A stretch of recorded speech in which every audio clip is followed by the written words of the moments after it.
Hello everybody and welcome to today's live stream. We're going to be having some fun today looking at some new crafting techniques. Say hello, Cesar. Let everyone know you're here. Oh no, now I can't hear you. There's always something that goes wrong, isn't there, in these streams? Let's work out how to fix that.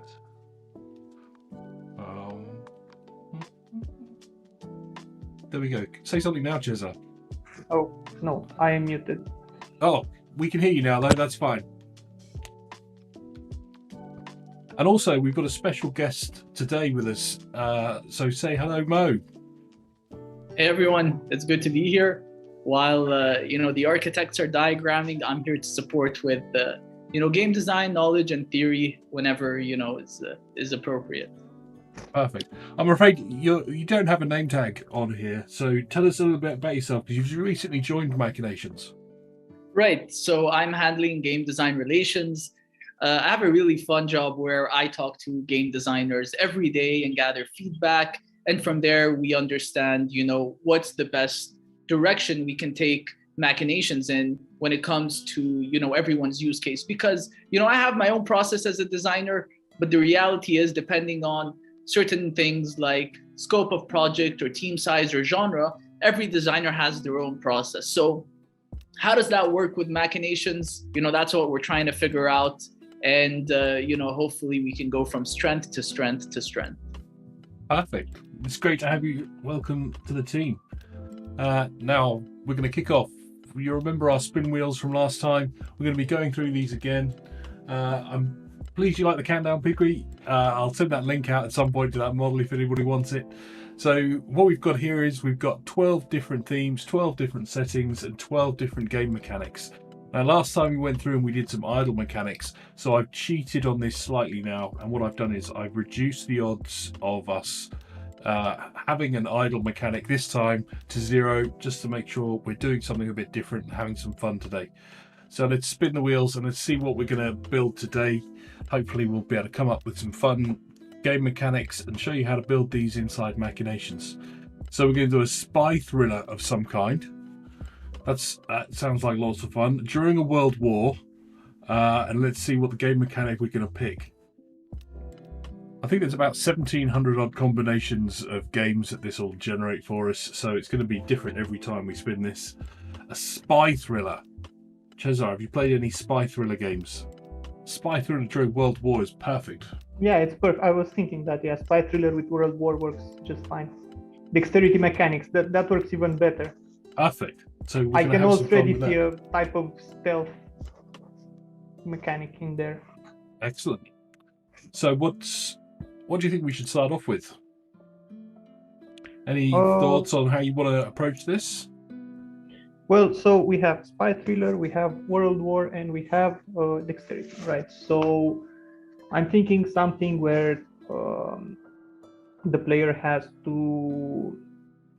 It's a setting where he has to, let's say, sneak past enemies, maybe, and make it in a... So we incorporate dexterity. It's going to be something like quick events where you have to tap right, maybe very fast, or tap left, stuff like that. You have little time to see that an enemy is incoming, and you have to get out of their field of vision, maybe something like that. And that's going to be based on player dexterity. Maybe throw in some obstacles, right? Because it's not going to be an open field. So yeah. So the player has to kind of duck behind different objects, hide around them. Yeah, jump over. Sure. Yeah, use the environment. Sounds fun already. Hey Hugo, great to have you on the stream. Yes, you can see all of our previous YouTube videos and live streams on our YouTube channel. If you click the logo somewhere below us on YouTube, you'll be able to go to our channel and see all the sessions and content we created. So let's have a look. Here's a nice blank canvas for us. This one's called Livestream Hyper Casual Game 2. Down in the description below, if you click the link to the model right now, it'll take you to this beautiful empty page. But as we progress through today's stream, if you click that link at any point, it'll take you to the model that we've created. And if you're watching this back in the future, clicking on that link, you'll see whatever it is we've created in the next 85 minutes. So Cesar, where do you think we should start? I've got a couple of ideas. I know that we've built a lot of these kind of runner mechanics, and we've done these before, where you kind of have some distance, and then we have some difficulty, and we've done stuff like that where, say, the difficulty increases every 2 steps. And we've got some distance being created and some difficulty. I was thinking, actually, if something like this came up, taking a slightly different approach with it, which is, when I think of these types of games, I often think that you have kind of some randomization in it, but really that each time that you go through the process, you kind of almost a bit like a player loop. And what I was thinking is something where we randomly choose different gates, different paths. Each of those paths then has either a success or a fail mechanic.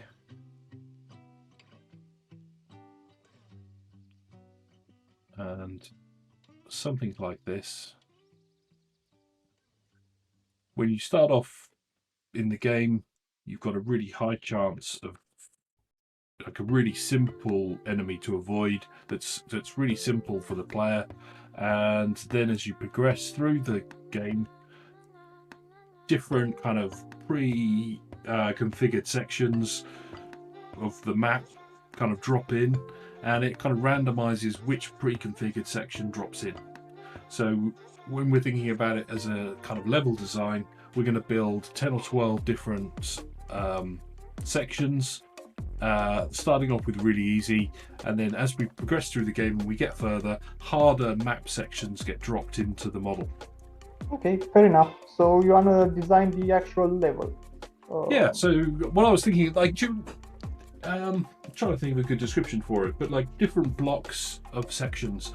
I always remember in Subway Surfers, that kind of endless runner type mechanic, dexterity, you've got to be quick, you've got to be nimble, jumping through those. But actually each of those sections of track, they after a while of playing it, you started to learn what they were.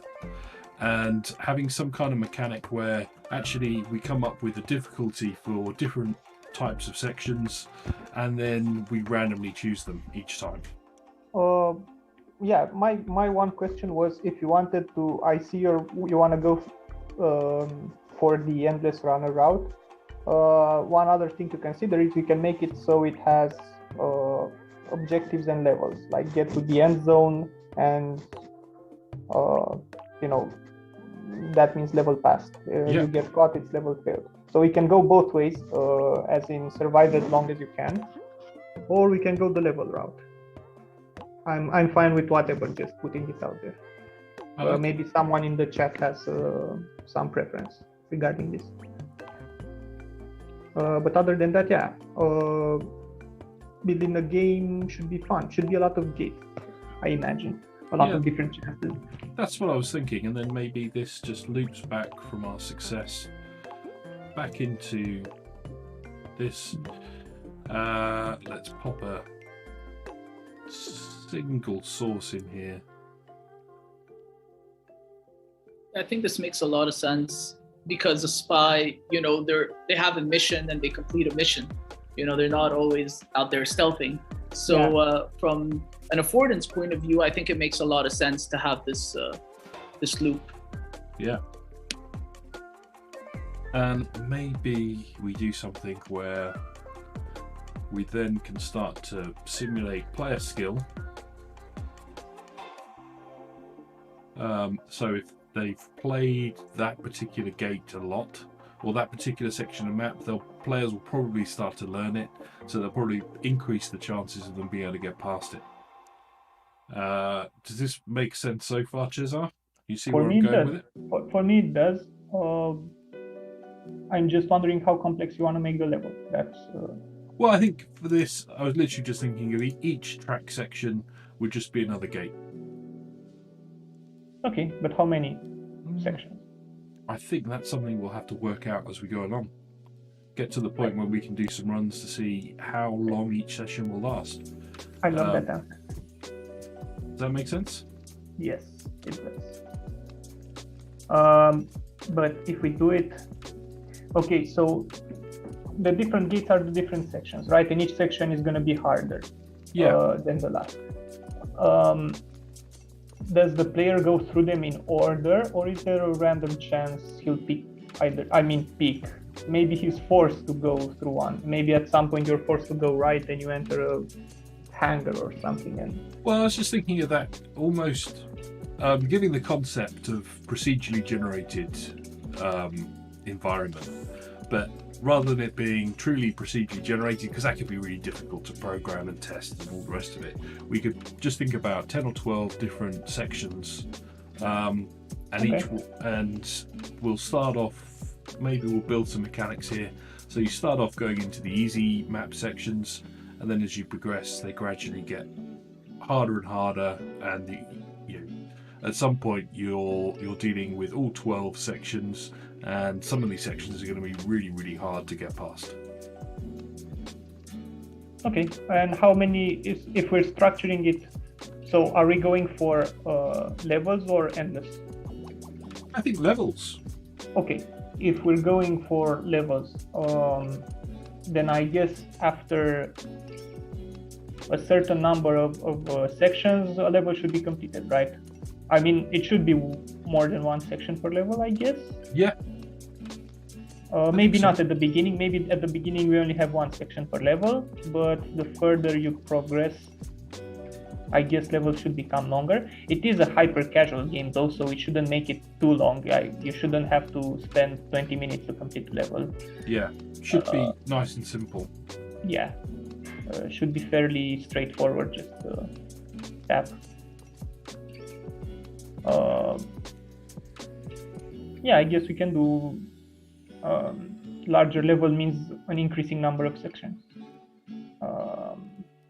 I'm letting you deal with the connections right now because I'm thinking how we need to implement that.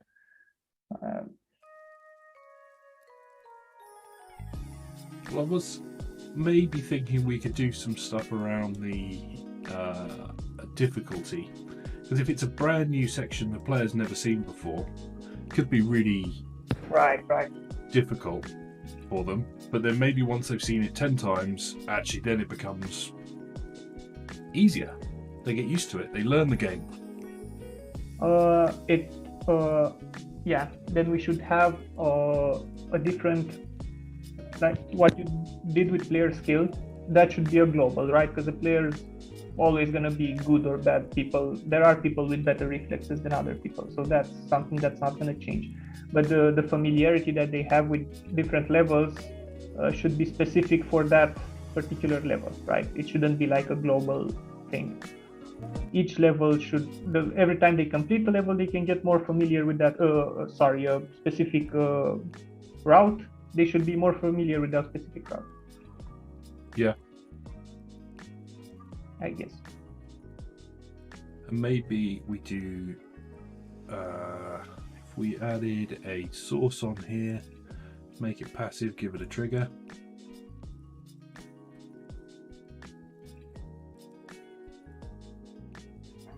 And maybe once that's completed, that's never gonna work. I'm telling you right now. Oh, because you're right. Yeah. And how do we solve that? Greater than 0 and automatic. That's one way to do it, yeah. Explain that for us, Cesar. What was I doing wrong? Well, I suggest you first put it back to trigger and passive so we can show what's going on there. So what Matthew's intention was that whenever a resource entered the success pool, the source would be triggered for one step. Obviously, it went on fail because we are on a live stream, so yeah. But if it goes to success, Matthew, come on. It's because I haven't updated my odds. It's because I haven't updated my odds here. That's why. Yeah, but it's still a 50-50. Like, come on. Yeah, it's true.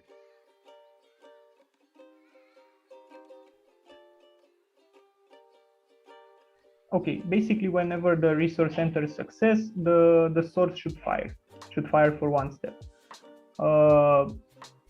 That's never going to happen, partially because the resource always goes on fail. But as you saw there, when it went on success, the problem is that triggers require all inputs to be satisfied during the same step. As you see, the success pool has a lot of connections going into it, so a lot of inputs. In order for the success pool to successfully trigger, all of the arrows going into it have to transfer resources during the same step, which is never going to happen because it's based on chances, and only one of those connections will carry a resource. So the success pool is never going to trigger the source. Matthew's idea with greater than 0 and automatic is a good one, because if he makes it like so, it's going to check if success has resources in it, and if it has, the automatic source will be available for a single step. And yeah, it's going to push a resource forward. Oh, come on, Machinations. Give me more than a 50-50. There we go. Yes, it works. Yeah. Look at that. I get nothing but failure for ages, and then I'm getting all this success in a row. Yeah. The textbook example of Monte Carlo simulation. Perfect. So I'm going to start stepping up the difficulty here. Make this a bit harder. 90. Make that, 15%. We're gonna adjust them as we go, so don't stress too hard about it. Okay.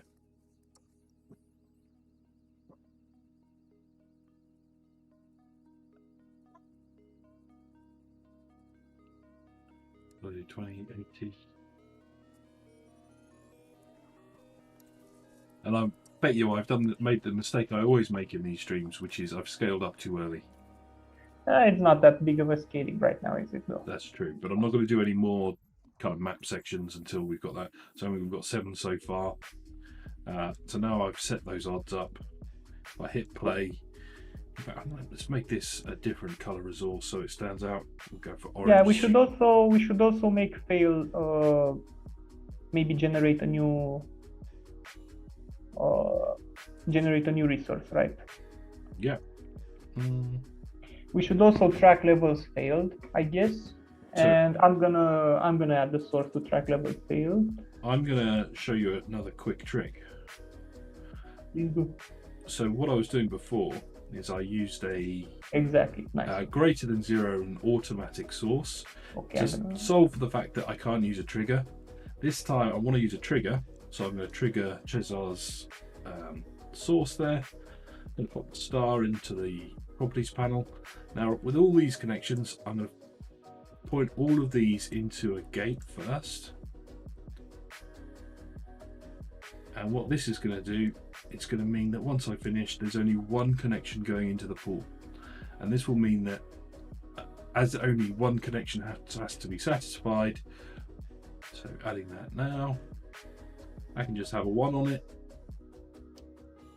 Now I want it to fail. Obviously it's not going to fail at any point. Oh, there we go, it's failed. But this time when a resource comes into that pool, it's triggering this source, which is putting the resource in here. I don't know what we want to call that, Cesar. Yeah, well, it's basically solving our multiple inputs problem. By using a gate, we create a single input for the pool. So it's a nice way of using gates. Can be used in a lot of similar situations to bypass some of these limitations. So yeah, I guess we should now also put that resource back in the loop, maybe. What, from here? No, the one in fail. In fail? Oh yeah, we can do. So the player goes back into the game? Yeah. I mean, so I'm going to make that automatic push any. We can make it if we're gonna, again, this is maybe before we scale, just a suggestion, because I know you, Matthew. So if we pull out the good old player loop, the good old reliable, we don't even have to push the resource back into into the loop, right? Because we can generate a new one whenever the player plays a new level, I guess. That's true. So what we could do is I'll go into my library, grab our player choice loop,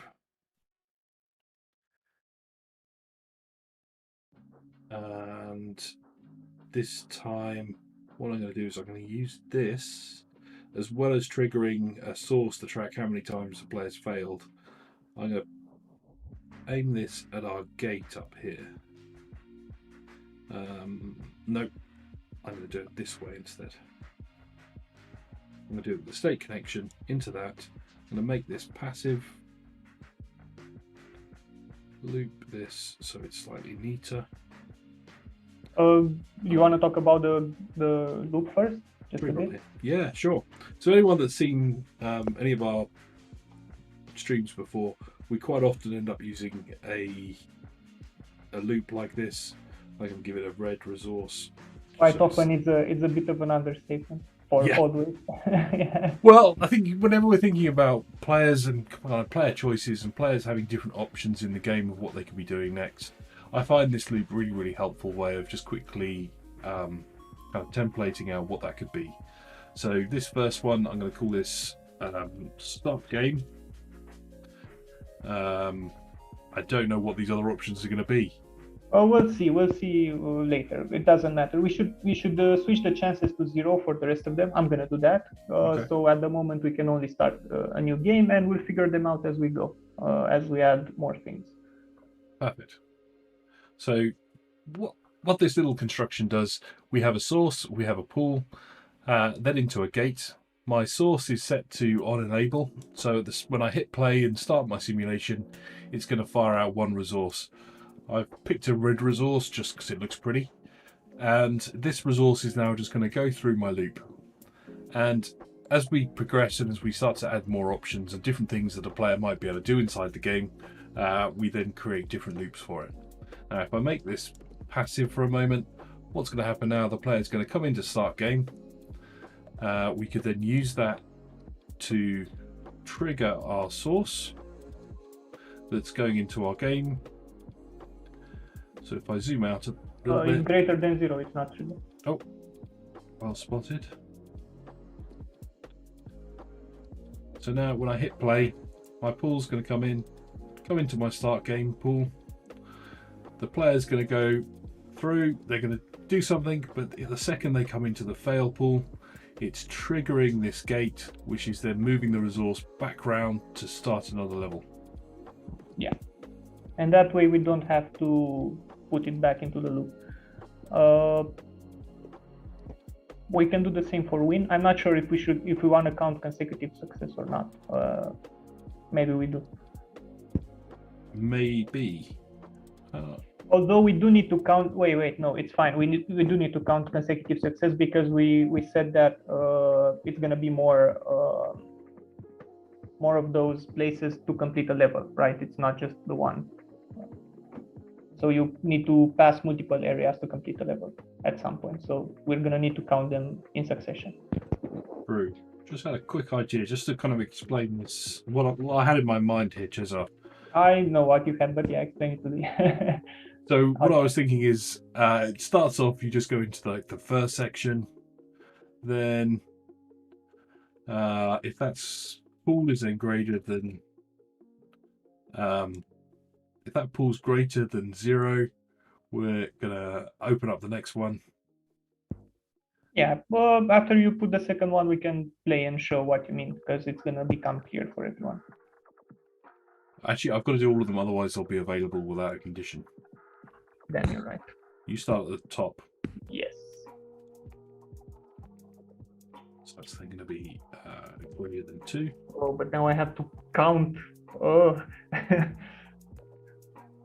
have to count the other way around.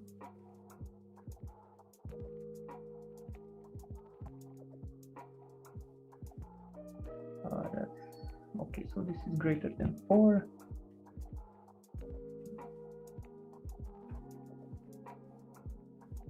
Perfect. I'll line these up so they're trying to keep them neat.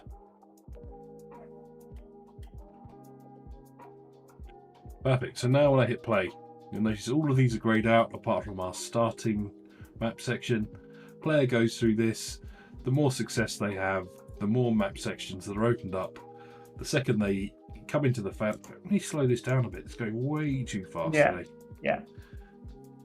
So player comes into the game. They start the game. Comes into this first map section, and they're going to start going around, starting to collect, starting to complete those sections. The further they get, we're randomizing this so that there's different odds of these opening up, and the chance that they'll then find one of the harder sections where they're more likely to fail and come into our fail pool. Yeah. So my idea was that we'd kind of have 10 or 12 of these, gradually getting harder. Maybe the game speeds up as they progress. Maybe. I was thinking right now while watching this simulation, the first thought that comes to my mind balancing wise is that we should make the harder areas have a higher chance of being picked, because you should consider yourself lucky if you get like an easier area that you already played. I guess that if you, let's say you see our player is at 30 consecutive wins, at this point he should be in hell. I mean, he should really try hard at this moment to not fail. Yeah, that's true. Well, this will be quite interesting as well, because what we can then do is we can map sections completed, and let's add that to our chart. Let's do this a few times, and let's hit quick play and just see what the sorts of results are so far. Obviously, we've only got 7 different locations, so we had a really lucky run there. That got up to 60 odd sections. Yeah, that's probably a bit high. Let's add an indicator on there, show us an average. Average is tricky because you've got these maps starting at different times. But it's not looking too bad. How long do you think a map section takes to complete? What are we thinking when we go to our level designers and say, here, let's pop this together into a session? Less than 1 minute, I would say. Yeah? Yeah. Yeah, I'd agree. If we're talking hyper casual, it sort of makes sense. And I also agree that you want to actually make the later areas more challenging, and you pick them more often because you want the player to feel a sense of challenge as they go through the game. Yeah, perfect. So we can do that a couple of ways. Let's just do that just by increasing the odds of that map section being chosen. Yep. I'm just going to do this sequentially for... It's fine for now. 5. Or we can revisit that later. 6, 7.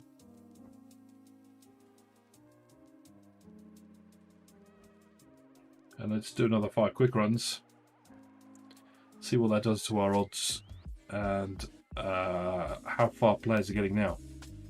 So much lower. We have one that kind of spiked at 41.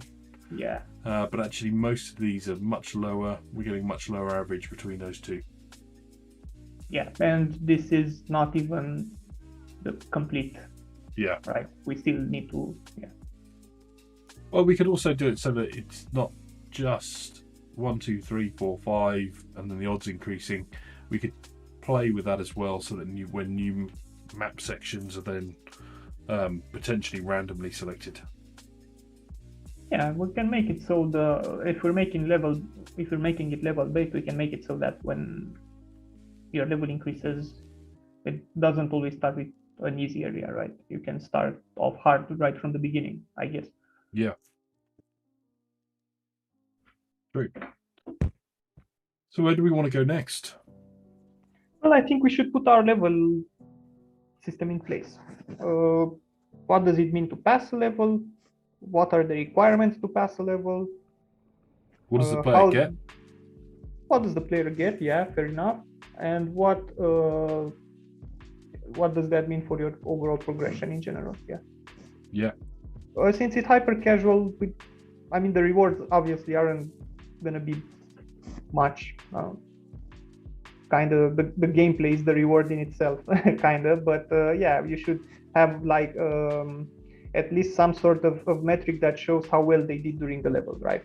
Maybe give them stars or a score or something.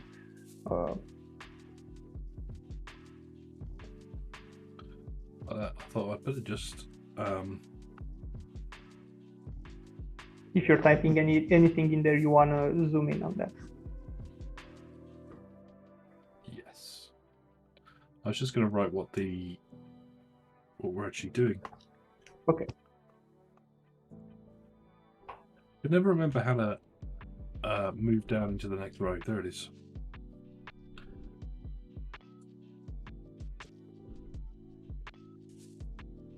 And dexterity.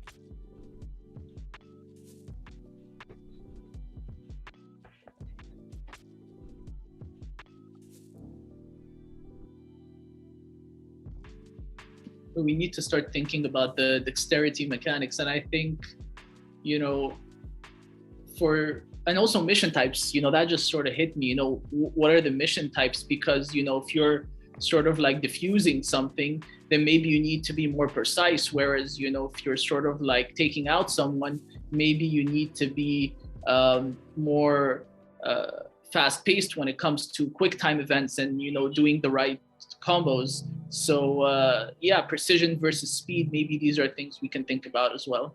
Yeah. I like it. I don't know if we'd have both of those in a super hyper casual game. Maybe we just go with kind of one route down that. I think we can do both. I like the diffusing the bomb at the end. Sounds like fun. Yeah. I mean, we can do one of them, and if we have time, we can do the other, I guess. But I think we can do both. Yeah. It's basically we're gonna have precision versus speed, right? And it's gonna replace player skill. Instead of player skill, we're gonna have two of those attributes for a player. So that's gonna determine the result in the end. But yeah, let's not dive too deep into that at the moment. Let's just think of a basic leveling system first. So as I said during the earlier part, maybe at the beginning we want the player to only have to complete one zone to pass the level. Maybe as the game goes on and you progress through the levels, you want to have to complete 5 zones in a level, let's say. It shouldn't be longer than 5, so I guess you shouldn't spend too long in a level. Yeah. It's still a hyper casual game. Well, actually, one thing that might be fun is maybe we need to start thinking about monetization and watch an ad to keep your run going if you fail. Watch an ad or spend some in-game currency. Sure, but I think you're a bit early with the monetization. Okay. I think that's going to be the last thing that we're going to handle. Once we have our mechanics in place and we see how we can leverage those to the player. Perfect. I'm always thinking about the money. It is kind of your job, so. So let's do the leveling part. What we want at the moment is to just count levels completed. Let's see. We should do it off of map section, I guess. So in map section here, I'm gonna place a source to the right. I'm gonna get a safe connection in there. I'm gonna name this, I don't know, level. It's gonna start at 1 maybe. So you're gonna put a trigger on that state connection? I'm thinking about it. I don't think we should put a trigger on it because at some point we're gonna need to complete multiple maps, right? Multiple sections, I mean. So if it's a trigger, it's gonna work for the single section, right? So if I put a trigger right now and you hit play, and I make this passive, obviously, it's gonna work whenever a section is completed, I suppose. Yes. Yeah. Yeah, what we want is that's fine in the beginning, I guess. I'm thinking now that our player loop, maybe we should have the player, instead of start game on the player loop, we should have start new level, and we should have it the way that fail triggers the resource to go back into the player loop. The level should do the same, maybe. So call the resource back and the player starts a new level. by triggering this gate, pulling the player out of there back into there. Yes. That makes sense. What we could then do, as an idea, pop an extra gate in here.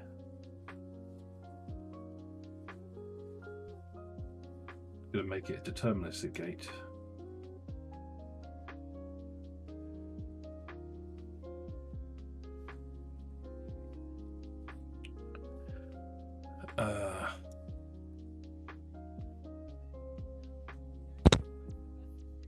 Add an extra path here, and then so this is level completed.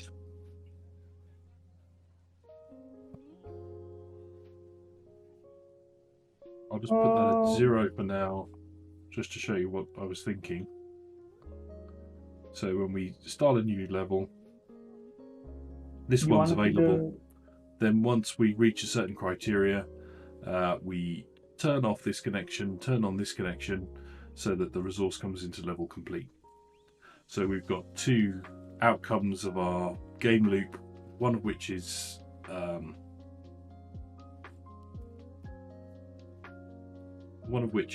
going into fail. One of them eventually then goes into level complete.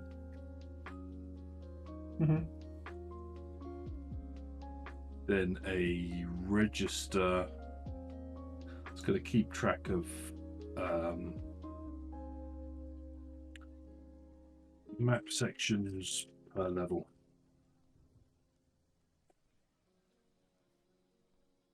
And then we are going to need something that, so is that going to track the level that the player's on?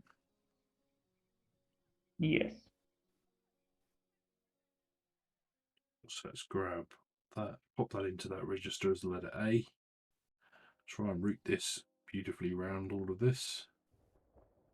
I'm going to grab the label, stick it up there so I can remember where it is. I'm going to call that level.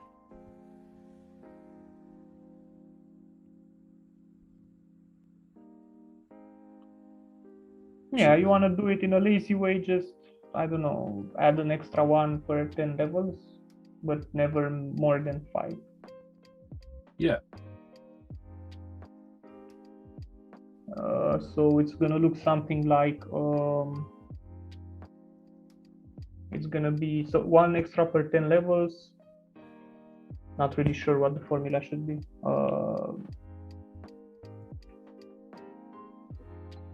Maybe talk about something else while I think about it, because I don't know what it is off the top of my head. Hey Razine. Hello. Please, you like the tool?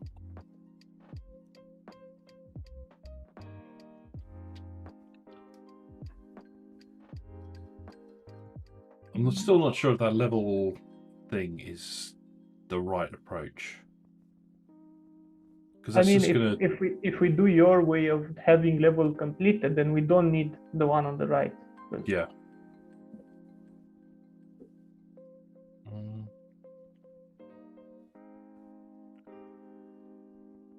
I've got a take on this. I've got an idea. I'm gonna pull that from map section. I'm gonna get rid of your stuff here for a moment. Yeah, sure. What else did you have coming out of that?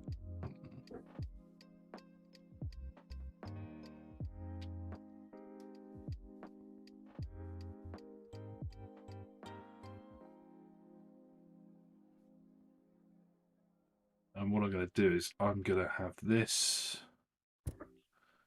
pull trigger, Shift and Alt, stick a source in, make the source passive with a trigger. I'm going to have that go into another pool that's going to say level. And then I've got a wrong label on there. I'm going to call that maps. We're just going to call it map for now. Keep it nice and simple. I'm going to pull in level. We don't need map.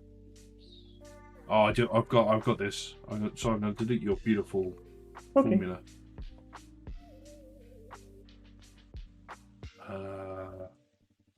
Larger. No, I see you want to count. Okay, you don't want to. Than level. So if they've completed more sections than their level,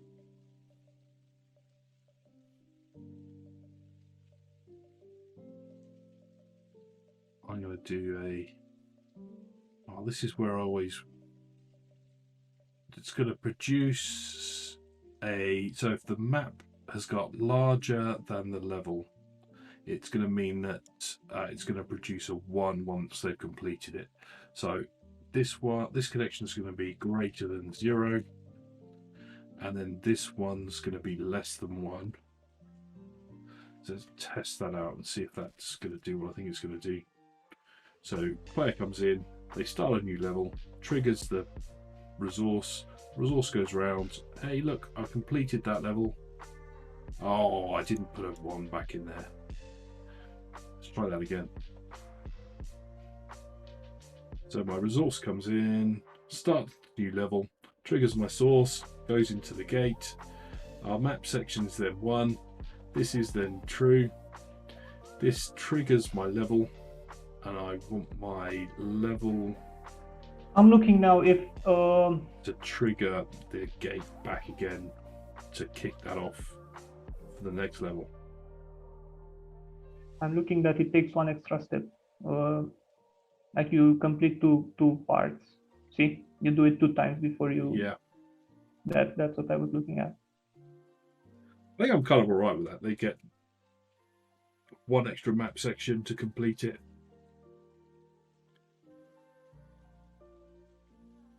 You know what I could do? I could do equal. Is it no larger equal? EQU?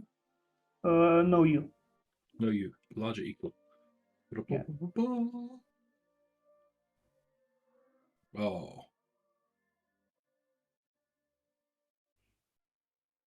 So actually, if I put 1 resource in there because it's level 1. Yeah. How's about that for a slice of fried gold? Player comes in, starts new level, hits the source. Already true. They complete the first level without any gameplay. I'm going to take equal back off. We don't need that.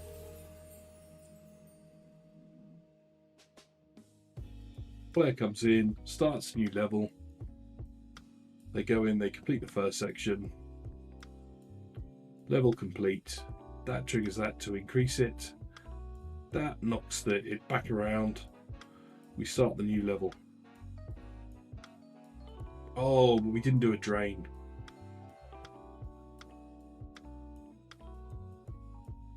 That is true. To reset our level count or our map section count. Give it a go. Success, success. Into the next one. Triggering this. I guess because this is doing this, you know what? Let's fix that. So what I'm going to do. Let me have a look at this. This extra step shenanigans is always a fun thing to work out. One of the problems I'm doing is I'm using it to trigger a source. Was actually we don't really need that because I'm counting levels complete. So actually we could just fire that straight into our level counter.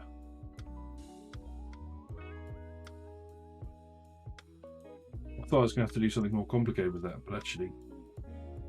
You will have to. Will I? This is not... this is something for after the problem. We don't need to fix this part. We need to fix the part on the right where it's looping 2 times.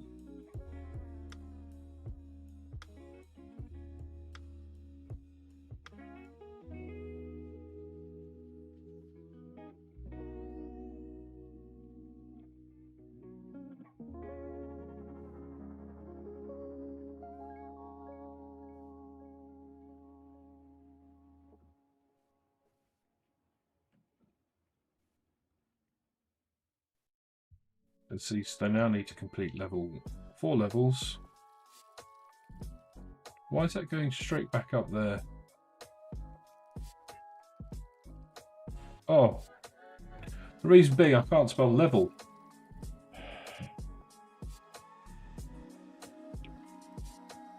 Oh dear. I didn't see that. That was well hidden. How embarrassing. I'm really good at machinations, I promise. He's nervous in front of an audience. That's what it is. Typos. So now, hopefully it'll get to 3. We've decided to get some variation, complete that level, into the next level, starts to build up the complexity. So each level gets progressively larger, more complex, and harder. For the first few levels, we probably want those to be quite easy, and then we want them to get slightly harder. So let's have a look at our... I think you can do larger equal again in there. Yeah.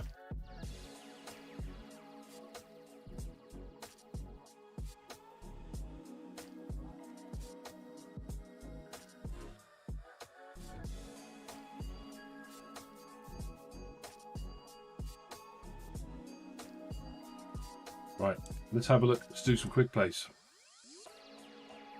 Clear that down. Let's see how far the player's getting as they progress through the game. So hopefully the first few are nice and short, and then we've got a nice progression where they start off with short levels and gradually get longer and longer and longer. Excellent. So I'm just thinking if because it's still I'm fixated on this because the part on the right is still the player takes 2 loops to complete the level, and there is a way to fix that. I'm just not sure we should dive into it or not.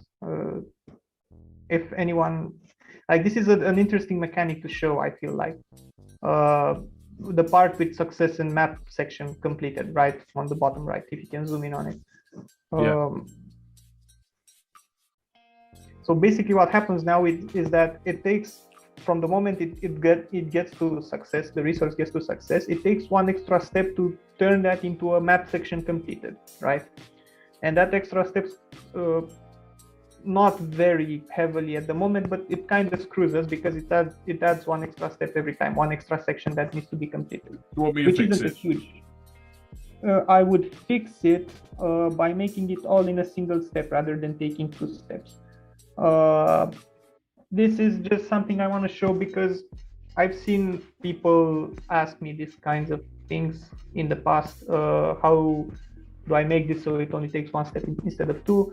The answer is always a combination of converters and gates, because converters and gates are nodes that you use that perform their actions in the middle of a step, right? And they don't take an extra step to pass resources. That's why I'm going to delete the source here. I'm going to delete success actually, and this is going to be the interesting part because I'm going to have to pull a lot of connections in here. So we're going to have a gate. I'm going to have to connect every single one of those into the gate. Let me. I'll do that. You move on to the next bit. Okay, sure. Then we're going to use this gate into a converter. So the goal here is to only use gates and converters. We're doing that so the converter has a clear input. It's going to see that it receives 1 resource. The converter then will further divide that resource into 2 other. So we're going to use another gate. So basically what we're doing at this exact moment is we're taking the player's success, so the resource that would be in the success pool, and we're turning that into two resources. One of them, as you can see, Matthew has already pulled back into the loop, and the other one goes into map section completed. Yeah. So we're taking the fact that the players was successful in completing one area, and we're turning that both into one map section completed and sending the player back into the loop to continue completing the map. So now it's going to take a single step to do that, and hopefully it's going to be tracked properly.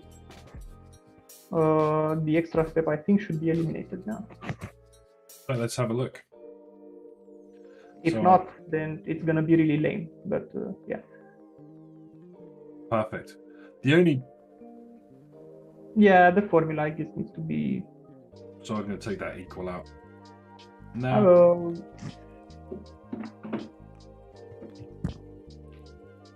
Let's see what's going on.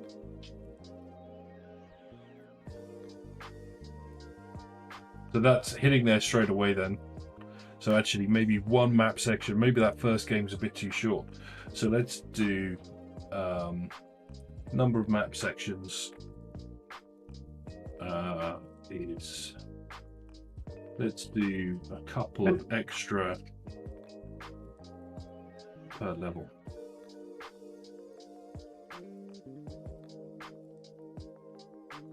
So what I did is I just made it basically, what happened there?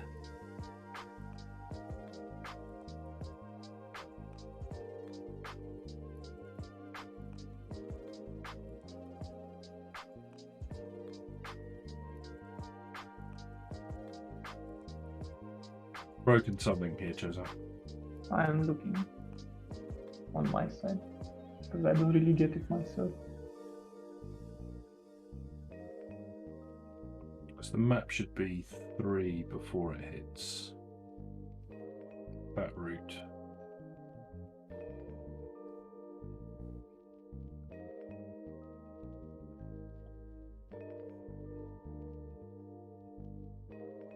Oh, I know why. Ha! We can push this. Yes, I know why.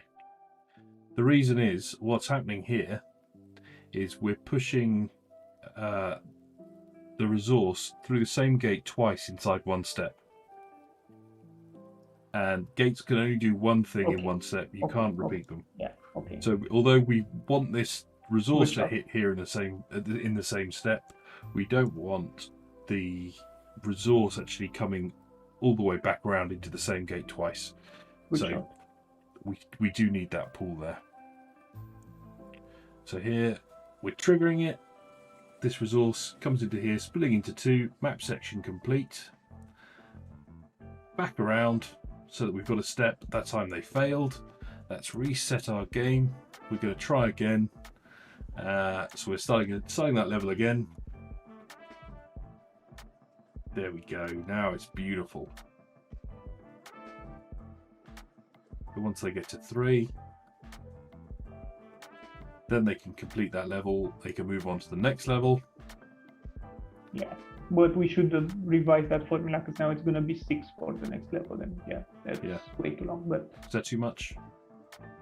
Well, for level 2, yeah, for level 20, it's going to be 60. So. That's true. Well, if we're then thinking kind of 10 seconds per map section. Mo, you had some thoughts on that, didn't you? How long should each of these different map sections be, and how long should our sessions be, do you think? Yeah, I think, the map sections should be less than a minute, and I think, a level should be, maybe 2-3 map sections. I think one of the things that's on my mind is, making sure that as the player completes a level, going back and doing the easy sections as prerequisites to access the more complex sections in the later levels may get a bit boring for the player. So maybe have the players jump in straight into, the hard ones as they, progress. Yeah, good idea. we can do that a few ways.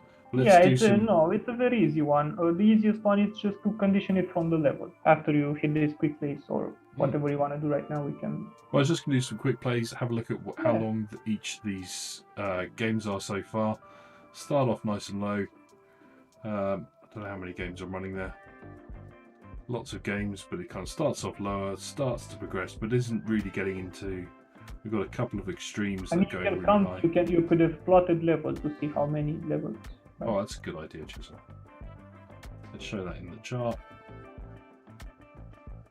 Oh, we'll need to change the colour though. Sure.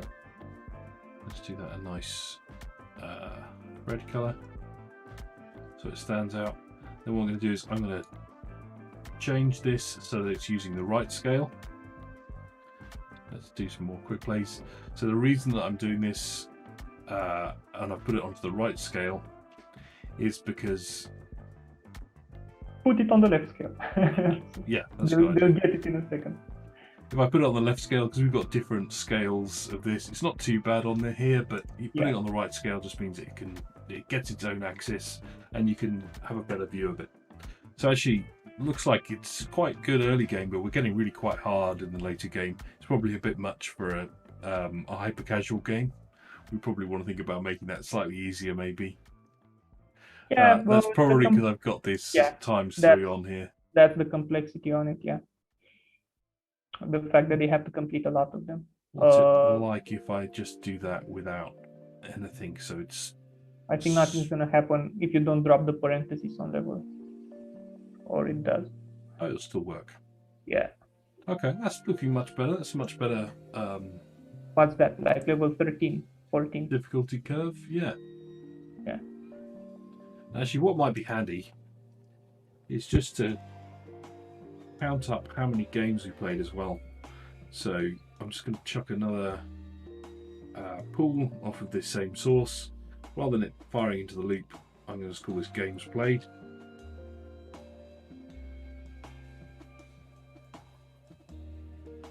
And let's just have a look at how many games were played versus which level they got to. So let's do a bunch of quick runs. 300 steps, that should be fine.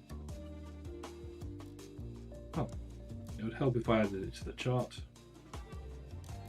I'm going to make it a different colour. Let's go for blue. I'm loving how fast this quick play is now. It's so much quicker. Okay, let's put that on the same axis. So we're playing about 30 odd games on average. That's like a 50% pass rate, which is terrible in the first levels. I want to see the average. I don't want to see all the runs. Yeah, you're right.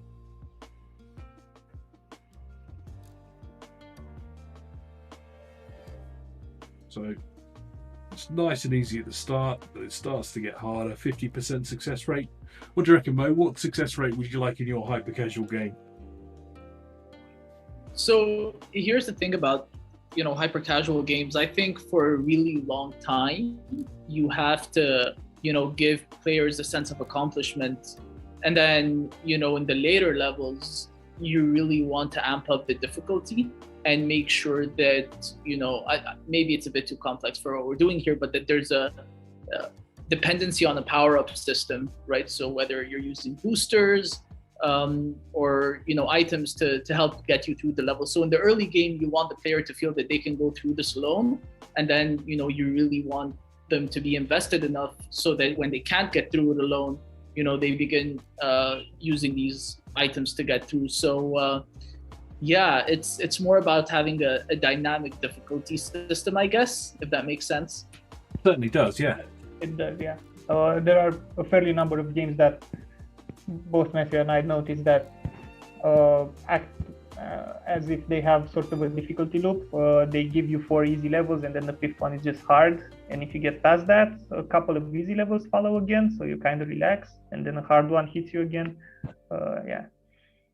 Right. I think what's also interesting is making sure that the players can still, achieve a lot on their own, and that even when you're in the later levels, when items and boosters become a thing, that player skill still matters, and that you're still challenging the player even, with the use of these items, so that players still feel a sense of accomplishment when they pass these hard levels. Absolutely. I was playing an amazing game from, I think it's a Voodoo game. I think it was called Countmaster, and I love how simple it is. It's really nice. It's kind of a lovely mechanic of kind of moving these groups of people through gates to go through. You've got some decision making, but one of the things I found with this is, and I've played this a lot, I found it very addictive, is that after a while you just kind of like, there's no real challenge anymore, and it, I wanted much harder levels in the kind of mid to late game than it actually gave me, because it just kind of, you blast through it really quickly. And I have played this a lot. I mean, I've completed all of the Strange Island. I've got a massive number of coins and currency, but that, getting that balance right of the difficulty for that mid to late game, you're right, Mo, you want to have something where players have that easy experience early on, and then it starts to kind of ramp up that difficulty so that it challenges players and keeps them coming back to try that next level.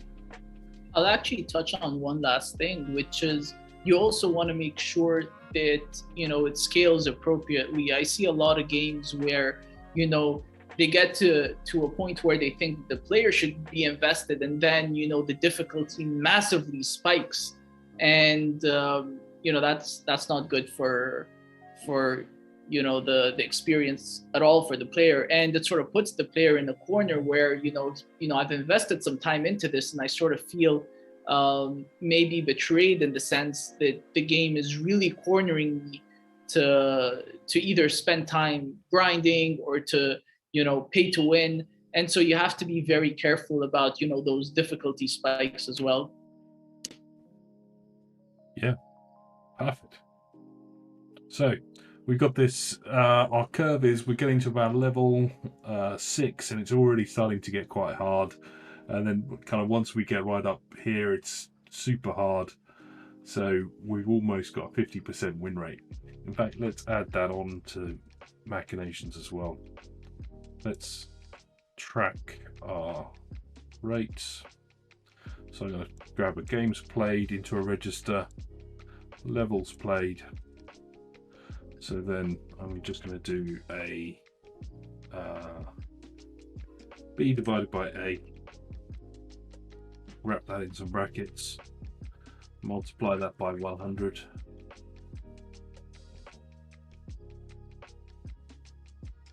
All that win rate, showing the chart.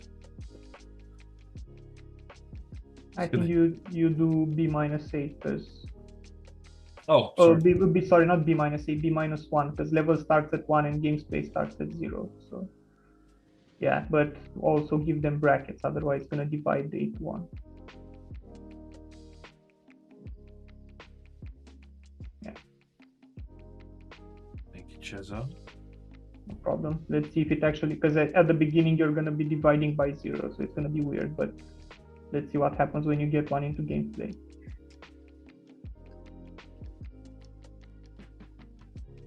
Okay, 100% win rate. Yes. I think that should work. Not sure how the chat is going to treat it, since it starts at not a number, as not a number.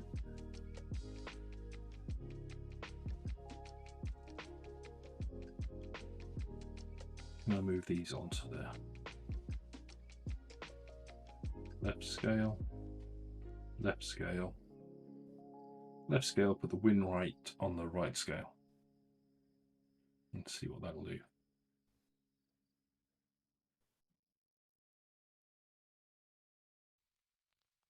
Okay, it's nice. Perfect.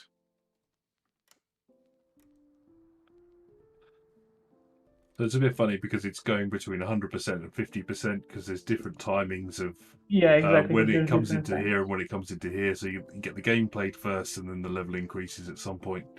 Yeah. But over a large period of time, that'll then start to zero in on. We our can make actual that win more rate are. accurate, but it's not worth it at this point.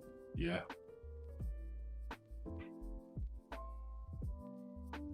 So yeah. how long we got? 25 minutes. So there's a couple of routes we can take. So should we be looking at scaling this up? Should we be looking at any extra mechanics into this? Should we think monetization?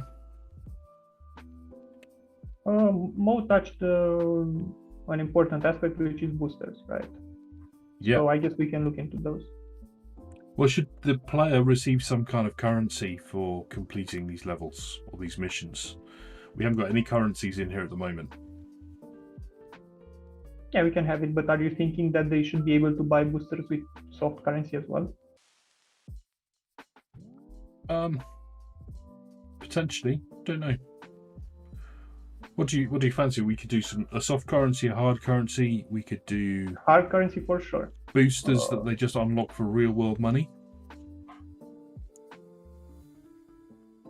I think hard currency we do for sure.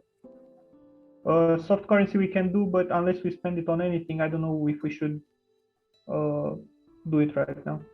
We should do hard currency and boosters for sure, yeah. Okay, I'm going to create a object on our loop called in-app purchase. What are they going to use the boost for? How are the boosts going to impact it?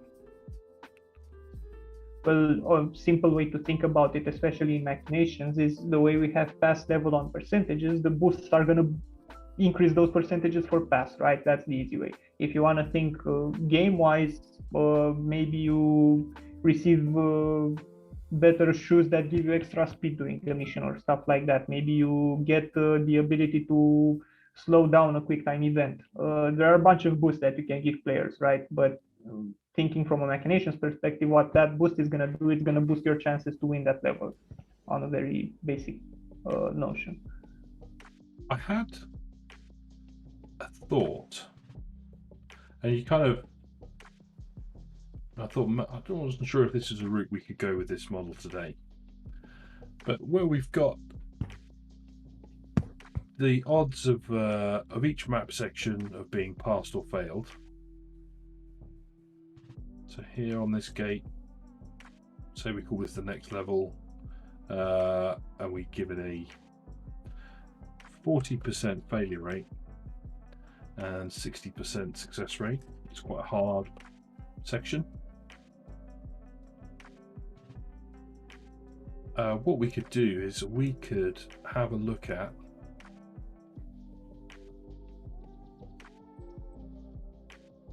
something that's going to track how often the player's been through it, and just something to represent whether or not how familiar they are with it. So I'm going to do -1% and a +1% coming out of that pool. Yeah, I get what you mean. So the more they've been through that section, the better they are at it. Yeah. Over time. And then if we're going to add a boost that's going to give them an extra ability to get past it, maybe rather than just doing like that, we're doing something like into a register rather than into this. No, so you want to add them? Yeah. Is that label in your way, Matthew? That label's in my way. So then let's move this all a little bit to the left. So do you fancy doing something like that on this model? Because it's going to mean going through all of these and adding this in for each of the different map sections. We can copy paste a lot of it. It's fine. Yeah, that's true. We only have to connect a couple of arrows. I definitely feel in a lot of those kind of dexterity, where especially in hyper casual, when you get those kind of fixed map sections, there is an element to it where you kind of begin to notice those patterns and you start to get better at it. And the more you play the game, the more familiar you get with it, and the more chance of you being able to get past that section. So this is what I would do. I would take your suggestion and do it so the player gets more familiar with time. I would also take Mo's suggestion and make it so that the player starts from a harder area, or gets the chance to start from a harder area the more levels they completed. So a bit of both, because otherwise, by playing the same levels, you're gonna get really, really good at them, and they're never gonna be in danger of failing them. That's true. With our model. So I would also maybe decrease the odds a bit of pass fail, but that's to be done later. I guess their familiarity, I would decrease it by 0.5, not by 1. It's too steep, I think, if you decrease it by 1%. Yeah. Actually, I'm going to leave these as 1%, and then I'm going to do that inside the register.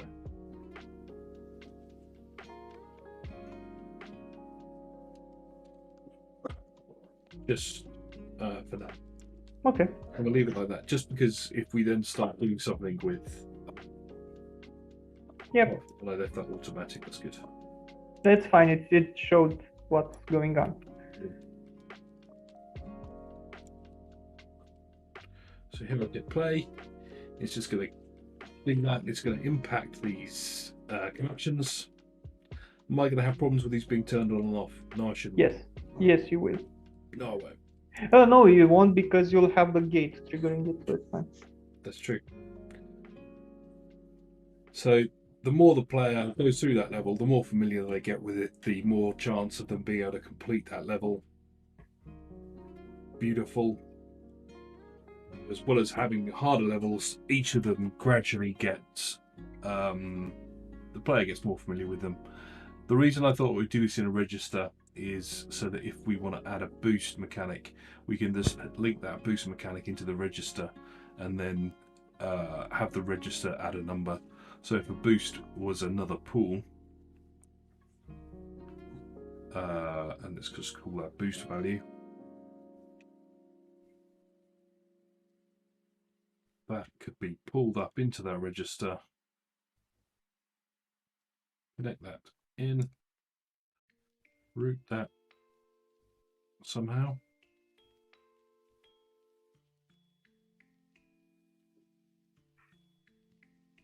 That's got the letter B.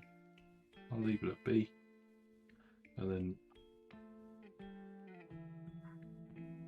do plus B. So if the player has something like a boost,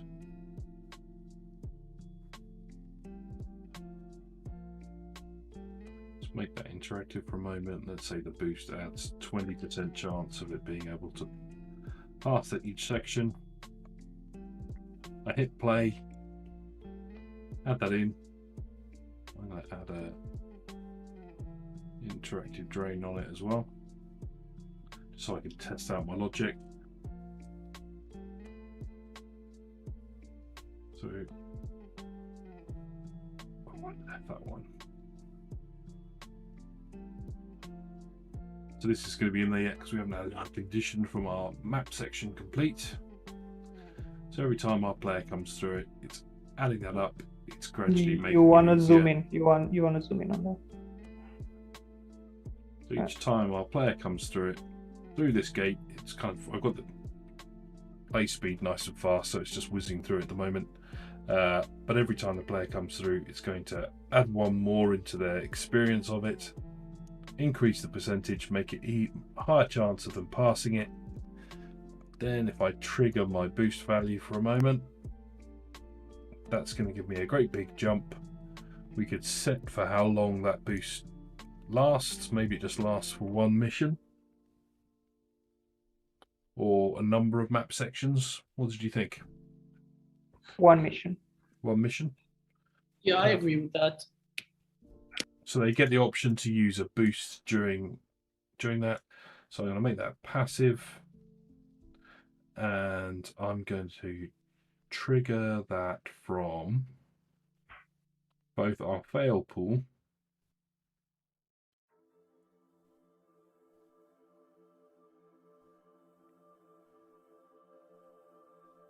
and also from our level complete pool. I'll try and route that neatly.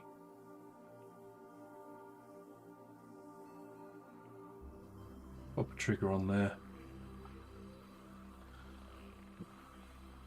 I'm then going to rename one of my options on my player loop. Use boost, next level.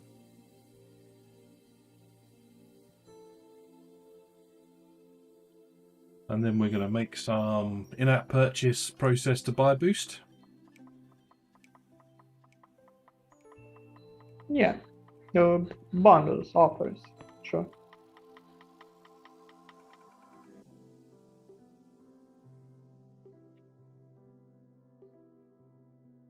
We should make it on a basic level, just a couple of offers. Yeah.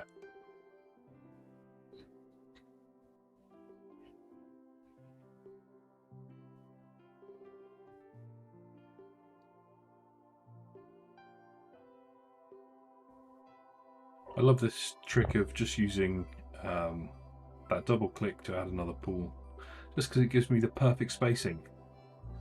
Yeah. Which is super important to me. I know it's a bit overkill to try and get it that neat. Oops.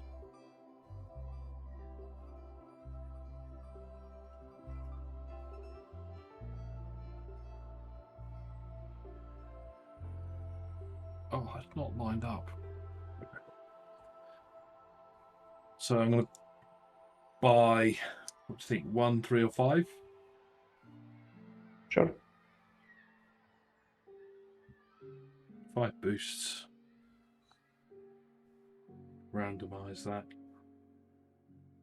Most likely buy 1 boost. Small chance of 3 boosts and a 10% chance of a 5 boost.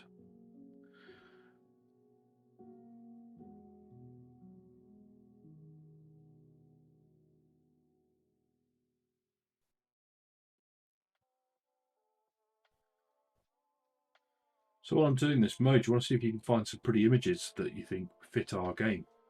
The last time we went through and we just added in some text boxes. Do you want to come and join us in this model live stream Hyper Casual Games 2?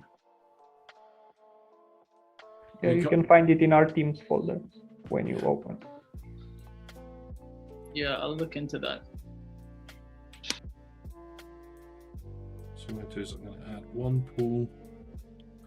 Going to make it green for money. Call this our money pool.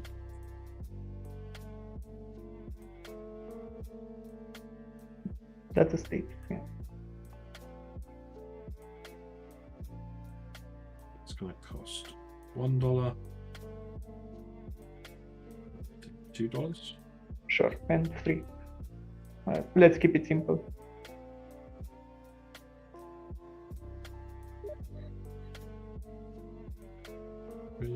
Perfect. And then this is all going to go into a boost pool somewhere. Put that up here.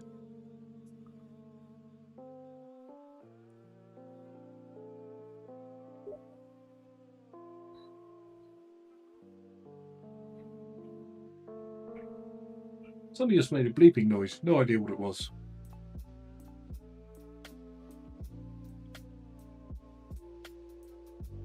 I love that when your computer makes some kind of noise and you kind of look around confused, trying to work it out what it was that made the noise.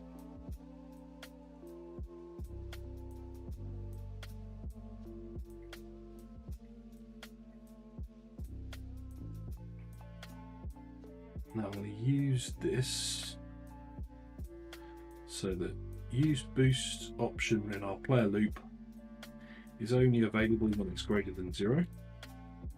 So if the player hasn't bought any boosts, obviously we don't want them trying to use a boost if it's not there.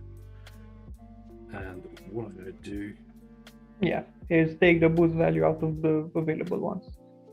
Yes, I'm going to use that pool to do 2 things. Firstly, it's going to trigger you can trigger a converter that converts on boost into boost value. Okay, yeah, I like that. That's a much better way of doing it. I was going to do it a really silly way. I was going to do You it with were gonna trigger a source and a drain, yeah. Yeah, I was, yeah. Your way's much better.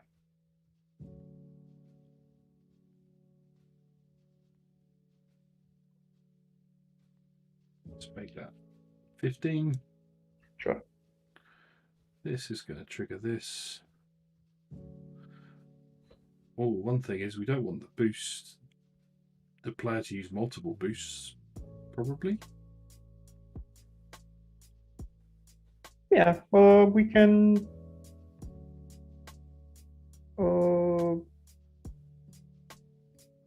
maybe condition it with boost value as well, like if it's, yeah, If I do something like that. It is gonna work, yeah. I think it's gonna work, yeah. But you have to automate it because the pool. I mean the use boost next level part needs to be the pool needs to be automatic because it's not gonna be there ever. No, the use boost next level in the player loop. The resource is gonna get stuck there. Oh yes. Yeah. And actually the same with in-app purchase. True, but in-app purchase has a 0 chance, so whatever. No, I've got a 1 there now. It's a 1. Oh, yeah. Okay. Oh. Okay. Having a 50% chance of in-app purchase might be a little bit high. What do you reckon, Cesar? A bit of high expectations. And actually, I'm not going to change the in-app purchase one. What I'm going to do is I'm going to change the odds of starting a new level. So I'm going to put 100 on there. I'm going to give us a 7% chance of making an in-app purchase. Okay, but the use boost is not triggering at the moment. It has a greater than 0 condition in the state connection. From here? No, the use boost next level. I'm gonna fix it. It doesn't trigger the converter. Now it should. Oh, well done. So how are we doing? We've got 8 minutes. So we've got start next level. We've got a chance of going into an in-app purchase. I'll talk about that a little bit more in a moment. But we're tracking how many levels, how many games we've played. We probably want to start thinking about adding this, replicating this mechanic for all of the map sections that we've created. So you ready to do some speed copying and pasting, Cesar? I'm going from the bottom up. Okay. So are we going to consider the player skill and the 2 gameplay modes into this? Yeah. I think we're going to do the player skill. That's the bit we're going to do now. We're going to scale up this model so that we've got all of the different... basically, the more times a player plays a level, the more time they'll learn the level gradually to increase the odds of them doing it. And also the boost will then work on each of the levels.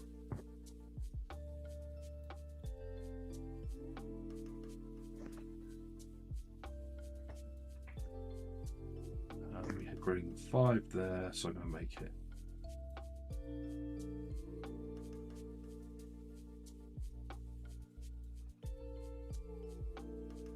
greater than 6 for this next level.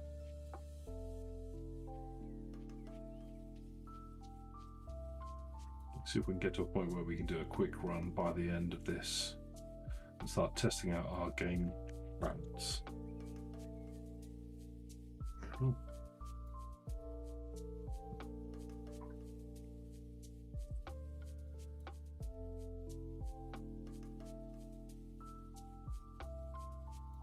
I love to use the paste here option rather than just the paste. Makes it much easier to get up in the position that you want.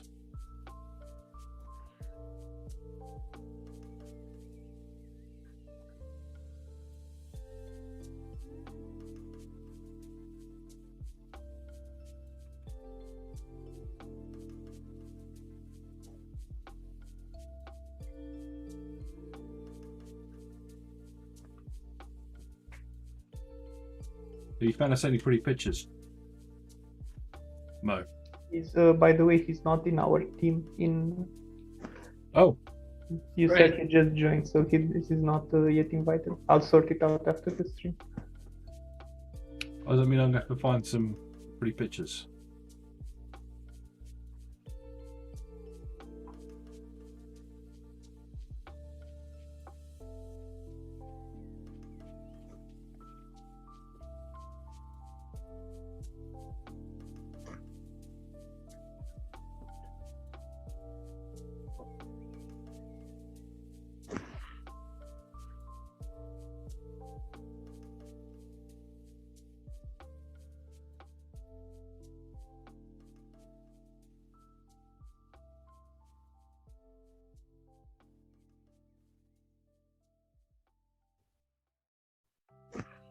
See, while Chesa does that, I'm going to add some text boxes. Make that an image link. Yeah.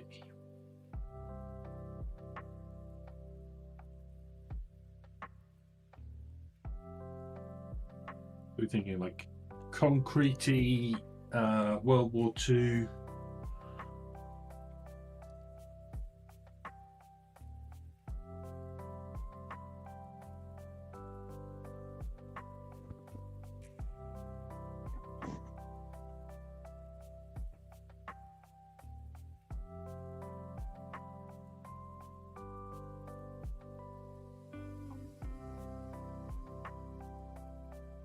Make that image. I'm not sure where I'm grabbing these from, I'm just looking on Google Images. But I like these as kind of images for our spies.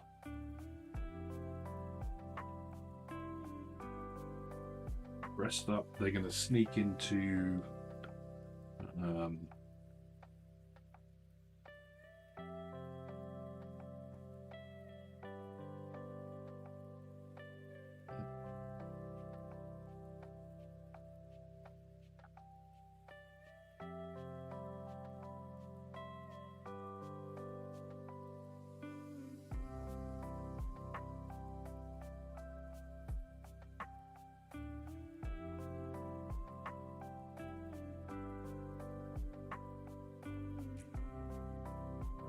so we could then have missions where we're doing,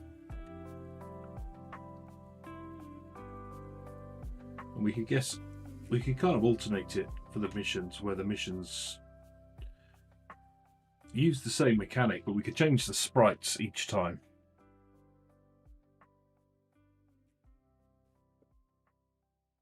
How you doing, Chesa? I think you're almost done there, aren't you, Chesa? It's just positioning at this point, I guess. The spacing wasn't done very... we didn't really think it through. That's what I wanted. Text box. Let's put some text in here, explain what's going on.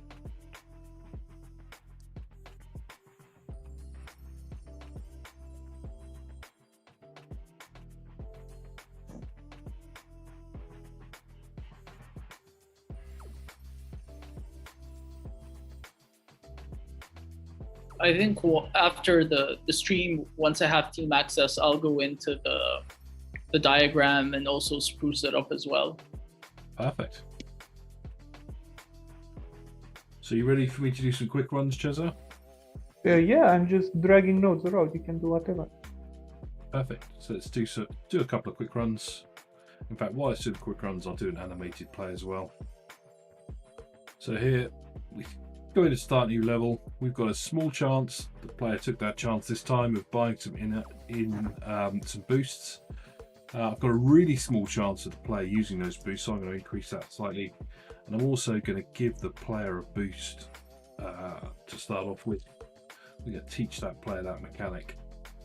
So we're going to start off with a boost, giving it a 7% chance of starting off with a boost. They've done it in that purchase. They've used the boost. They're going into level 2. They're completing that. Just doing these bottom levels. These bottom levels are super easy. but once they've been through them a few times, they're always going to pass them, which is probably fairly realistic. The further they progress, map sections, they have to complete more map sections each level, which is gradually increasing. And the further they get through the game, the harder these extra levels become. They can start learning them, but they still have a lot to do to complete these later levels, but they can use a boost to try and get past them. So there's our super quick, hyper casual game. We've got some nice images that kind of explain the sort of settings and the sort of art style maybe for the game, and we've had lots of fun kind of putting this together. Thank you very much for joining us. It's been lots of fun. Let's have a look at the results of our quick plays. Here we go. We stop this lot. Here, we probably want to balance this slightly because our win rate drops right off once we get later on in the game. We can see here our win rate's dropping. Let's add an average onto that. Our win rate's dropping right down. Yeah, so we're going to make it slightly easier early game and then start to make it more challenging later. With Machinations, hopefully you've enjoyed us kind of playing about today. It's been great to have you here today, Mo, joining us. Thank you. Thank you very much. Anything else to add? Put you on the spot. Anything else you add to this? So you're going to play around with this and see what else you can do with the model, Mo. Yeah. So I'm gonna go in, once I'm on the team, and I'm gonna spruce it up and make it more understandable, I guess, for people that wanna, jump in and make this diagram their own and play around with it. They'll have more context into what we built today. Fantastic. And I might next time even add your name onto the screen so that it doesn't show Cesar's name underneath your face. That makes a lot of sense. Perfect. Thank you very much, everybody. It's been great to have you here today. Please do come and chat to us in Discord and Slack, and we'll see you all next time. Thanks. Bye-bye.